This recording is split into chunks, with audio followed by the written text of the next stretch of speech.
સૌથી પહેલા વાત કરવી છે દાહોદની એક ગોજારી ઘટના કે જેમાં આચાર્ય જ હેવાન નીકળ્યો, બાળકીની હત્યા કરી હતી। 12 દિવસ થઈ ચૂક્યા છે ઘટનાને ને આજે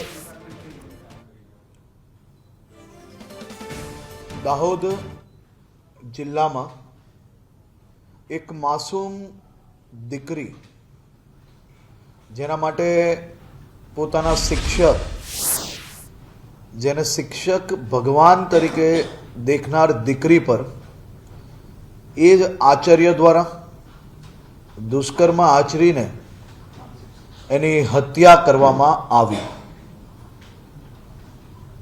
દાહોદ પોલીસ દ્વારા રેકોર્ડ બ્રેક 12 દિવસની અંદર આજે કોર્ટમાં ચાર્જશીટ દાખલ કરવામાં આવી છે। Dahod police, FSL, medical team, technical team અને સ્પેશિયલ વકીલ દ્વારા આ 12 દિવસમાં 1700 પાનાની ચાર્જશીટ દાખલ કરીને કોર્ટની અંદર દાખલ કરવામાં આવી। ખાસ કરીને આ 1700 પાનાની ચાર્જશીટમાં 150 જેટલા સાક્ષીઓ ચેક કરવામાં આવ્યા છે અને વધુમાં વધુ સાક્ષીઓને ચાર્જશીટની અંદર લેવામાં આવ્યા છે। ગુજરાત નહીં પરંતુ દેશના ઇતિહાસમાં ક્યારેય આટલા બધા પ્રકારના ટેસ્ટ, એફએસએલના રિપોર્ટો, ટેકનિકલ રિપોર્ટો અને ઘટના બન્યા પછી પહેલા જ દિવસે સ્પેશિયલ પીપીની નિમણૂક થાય અને સંપૂર્ણ ચાર્જશીટ દરમિયાન સ્પેશિયલ પીપી ત્યાં પોતે હાજર રહે તેવી પહેલી ઘટના હશે। એફએસએલના અનેક નવી ટેકનોલોજીઓના ઉપયોગ કરીને રિપોર્ટો બી આમાં એડ કરવામાં આવ્યા છે।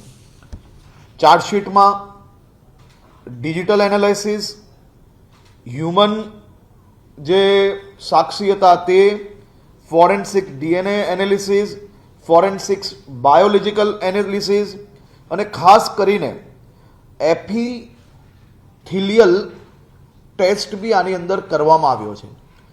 એપિથેલિયલ ટેસ્ટ એ બહુ ખૂબ જ જૂજ એટલે કે ક્યારેક જ આ ટેસ્ટનો ઉપયોગ કરવામાં આવતો હોય છે અને આ ટેસ્ટ એક બીજી વ્યક્તિની ચામડી એટલે કે કોઈ વ્યક્તિ ગલે બી લાગે અને કોઈ વ્યક્તિ જોર જબરદસ્તી કોઈ પર કોઈ ગલે લાગવાનો પ્રયત્ન કરતા હોય ત્યારે જે ચામડીનું જે મિલન થયું હોય એ એપિથેલિયલ કોષોના સ્તોત્ર હેઠળ ત્વચા, મોઢાના અંદરથી લાલી એટલે કે ઓરલ સ્વેબ, થૂક, લોહી, યોનિ સ્ત્રાવ, થૂક તથા પેઢાની અંદરથી મળેલ નાની માત્રાના નમૂનાઓ આવે છે। આ ટેસ્ટ બી પોઝિટિવ પ્રાપ્ત થયો છે। સાથે સાથે forensic psychological drone crime scene profiling અને ફોરેન્સિક સ્ટેટમેન્ટ એનાલિસિસ બી આ કેસની અંદર કરવામાં આવ્યું છે।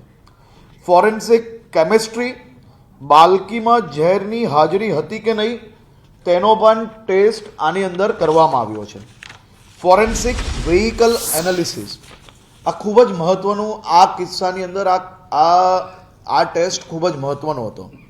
આ ઘટનામાં અને આ ગુનામાં આ બલાત્કારી પ્રિન્સિપલ દ્વારા પોતાની ગાડીનો ઉપયોગ કરવામાં આવ્યો હતો અને એ ગાડી ઘટના પછી તેમના દ્વારા ધોઈ લેવામાં આવી, પુરાવાઓ નાશ કરવાનો પ્રયત્ન કરવામાં આવ્યો, પરંતુ ફોરેન્સિક વેહિકલ એનાલિસિસ આપણે ત્યાંથી જ આ ગાડીને ચલાવીને નહીં પરંતુ ટોઈંગ વેન દ્વારા ફોરેન્સિક લેબ સુધી પહોંચાડી જેથી ભવિષ્યની અંદર કોર્ટની અંદર પુરાવા જોડે બદલાવ કર્યાનો આરોપ ના લગાડી શકે, એ પ્રકારના કોઈ કિસ્સાઓ ઊભા ના કરી શકે તે માટે ફોરેન્સિક વેહિકલ એનાલિસિસ કરાવવામાં આવ્યું જેમાં પુરાવાનો નાશ કરવા ગાડી દોડાવી હતી, પુરાવા નાશ કરવાનો પ્રયત્ન કરેલ છે, તેમાં સફળ રહેલ નથી। આ ટેસ્ટમાં પુરવાર થયેલ છે. ફોરેન્સિક ટોક્સિકોલોજી આ બી એક ખૂબ મહત્વનો ટેસ્ટ છે. આ લેબ ટેસ્ટની અંદર આનો બી ઉપયોગ કરવામાં આવ્યો છે. ફોરેન્સિક વોઇસ સ્પેક્ટ્રોગ્રાફી આ બી એક ખૂબ મહત્વનો પુરાવો આવનારા દિવસોમાં આ બલાત્કારીને ફાંસી અપાવવા માટે ખૂબ મહત્વનો પુરાવો છે, જેની અંદર આરોપીએ બીજા સાક્ષીને ડરાવવાની, ધમકાવવાની કોશિશ કરેલ હતી. તેનું રેકોર્ડિંગ પ્રાપ્ત થયું છે, તેનું પરીક્ષણ કરાવી લેવામાં આવ્યું છે, તેને FSL દ્વારા રિપોર્ટ લઈ લેવામાં આવ્યો છે.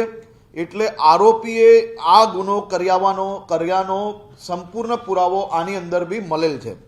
આવા બનાવોમાં કોઈ બી વ્યક્તિ કે સાક્ષી ના મળે તો બી આવા વૈજ્ઞાનિક પુરાવાઓ મહત્વના હોય છે અને તેના એવા પુરાવાના ખાસ કરીને એવા પુરાવા મૂકવાથી કોર્ટની અંદર અનેક આવા બલાત્કારીઓને ફાંસીની સજા અપાવવા માટે ગુજરાત પોલીસ એ ભૂતકાળમાં સફળતા પ્રાપ્ત કરી છે. આ કિસ્સામાં ગુજરાત પોલીસ અને અન્ય વિભાગો દ્વારા છેલ્લા અનેક દિવસોથી કમસે કમ 300 લોકોની ટીમ આ દીકરીને, એના પરિવારને, રાજ્યની સૌ મહિલાઓને ન્યાય અપાવવા માટે રાત દિવસ એક કરીને કામ કરતી હતી. અને પોલીસે આ બધા જ ટેસ્ટો જોડે કુલ મલાઈને 65 જેટલા અલગ અલગ ટેસ્ટ રિપોર્ટો આ ચાર્જશીટની અંદર મૂકવામાં આવ્યા છે. આ ચાર્જશીટ 1700 પાનાની બનાવવામાં આવી છે અને ચાર્જશીટની અંદર કોઈ બી પ્રકારે આ બલાત્કારીને કોઈ બી પ્રકારની આજે લોઅર કોર્ટથી લઈને સુપ્રીમ કોર્ટ સુધી ક્યાંય બી રાહત ના મળે તે પ્રકારની ચાર્જશીટ બનાવવામાં દાહોદ પોલીસે ખૂબ જ મહત્વની ભૂમિકા ભજવી છે. માનનીય મુખ્યમંત્રી શ્રી ભૂપેન્દ્રભાઈ પટેલજી દ્વારા પહેલા જ દિવસથી આ સંપૂર્ણ કેસમાં એની ઇન્ક્વાયરી ઉપર એમનું પૂરું ધ્યાન હતું અને દરરોજ એનું રિપોર્ટિંગ એમના દ્વારા, એમની ઓફિસ દ્વારા, જિલ્લા કક્ષાની પોલીસ કચેરીથી, ફોરેન્સિક સાયન્સ લેબોરેટરીથી, ગૃહ વિભાગ પાસેથી અને મારી પાસેથી બી લીધી છે. અને પૂરી ચાર્જશીટની સંપૂર્ણ માહિતીઓ એમને પોતે સમય આપીને, 1 કલાકનો પૂરો સમય આપીને આ ચાર્જશીટ એમને પોતે નિરીક્ષણ કરી છે. એમની આખી ટીમે નિરીક્ષણ કરી છે. અમે સૌ લોકોએ નિરીક્ષણ કરીને આજે 11 વાગે દાહોદ કોર્ટની અંદર આ ચાર્જશીટ રજૂ કરી છે. ઘટના બનવાથી આજે 12મા દિવસે આ ચાર્જશીટ રજૂ કરવામાં આવી છે. કોંગ્રેસનો આરોપ છે કે તમારી વિચારધારાના સાથે સંકળાયેલા હોવાના કારણે સરકાર કોઈ બોલતી નથી, તો કામગીરી મંદ ગતિથી ચાલી રહી છે, તો તેને બચાવવાનો પ્રયત્ન કરે છે સરકાર. તો કોંગ્રેસના આરોપોને તો કોંગ્રેસના કાર્યકર્તાય નથી માનતા. કોંગ્રેસ આ પ્રકારની દીકરીઓ જોડે જ્યારે કોઈ ઘટના બને ત્યારે રાજનીતિ કરવામાં વ્યસ્ત હોય છે અને અમે રાત દિવસ એક કરીને રેકોર્ડ બ્રેકિંગ ટાઈમની અંદર મેં તમને કયા એટલા પુરાવાઓ જોડે આ ચાર્જશીટ રજૂ કરી છે. મારી આપને વિનંતી છે કે ભૂતકાળના કોઈ બી કિસ્સામાં, કોઈ બી રાજ્યના કિસ્સાઓની અંદર આટલા પુરાવા જોડે રજૂ કરાયેલી ચાર્જશીટને કમ્પેર કરવામાં આવે, દિવસો કમ્પેર કરવામાં આવે, સમય કમ્પેર કરવામાં આવે. કોંગ્રેસ રાજનીતિ કરવામાં વ્યસ્ત હતી અને અમે આ દીકરીને ન્યાય અપાવવામાં વ્યસ્ત છે.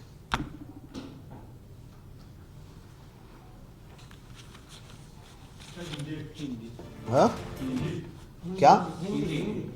अच्छा हिंदी बोलता है, चलो बोल सकते हैं.